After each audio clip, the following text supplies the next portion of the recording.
The story of Icarus is fascinating to look at from a cultural perspective. It's been around for thousands of years. We all know it. Daedalus and Icarus go to a desert island. Daedalus, the dad, makes wings out of feathers, gives them to his son, puts them on with wax, says to his son, obey your father, we're flying out of here. Don't fly too high, because if you fly too high, the wax will melt and you'll die. And we all know what happened. Icarus got uppity, he had hubris, he disobeyed his father, and he died. Except that's not what the myth said in 1700 or 1500 or 1200. They changed it.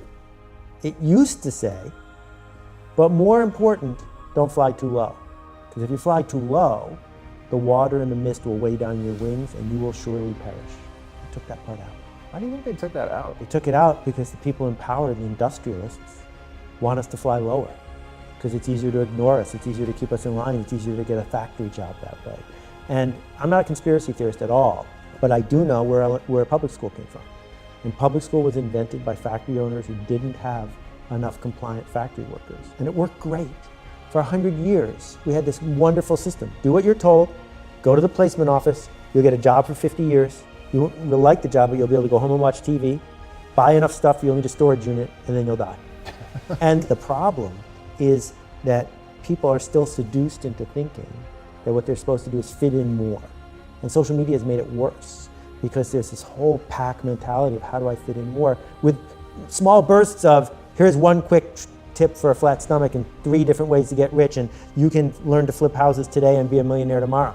None of which work, right? But the combination of those two mean that people are starting to feel broken and bitter because the promise isn't being kept. But what I can tell you is it's mostly triggered by fear.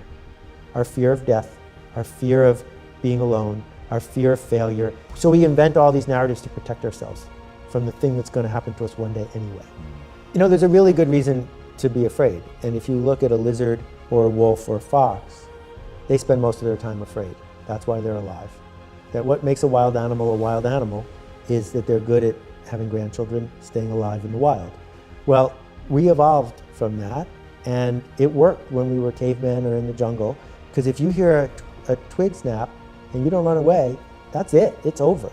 If you're in the circle in the village around the campfire and you offend the chief and they banish you from the tribe, you're gonna die. And so there's a lot of things that evolve for a really good reason about how we behave.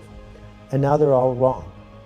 That the thing that you're trying to avoid with saber-toothed tigers or the campfire, the opposite is true if you want to do public speaking, make a presentation, do sales, invent something new. The harder we make it go away, the more powerful it becomes because it's at our brainstem, our amygdala. It's very powerful.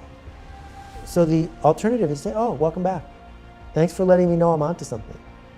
And that narrative is something that we can learn to do. And we can do it with fear, not without fear, but do it with fear. Because over time, it's like athletics. We can train ourselves to get better at it. And what we find is that as a parent, as a clerk at 7-Eleven, as a 3rd grade teacher, we could dig deep into emotional labor, not the physical labor of digging a latrine, but the emotional labor of sitting when we feel like running, of whispering when we feel like yelling. We could dig deep and say, in this moment, I'm going to choose to be the best version of myself and seek possibility. And then what happens, more often than not, is the world responds by inviting you to play on a bigger stage. And it turns out that that's a life. That you can build an entire life merely doing that. And so there's an enormous amount to be said for accepting the fact that you're going to die, accepting the fact that it's all going to go away. What are you going to do in the meantime?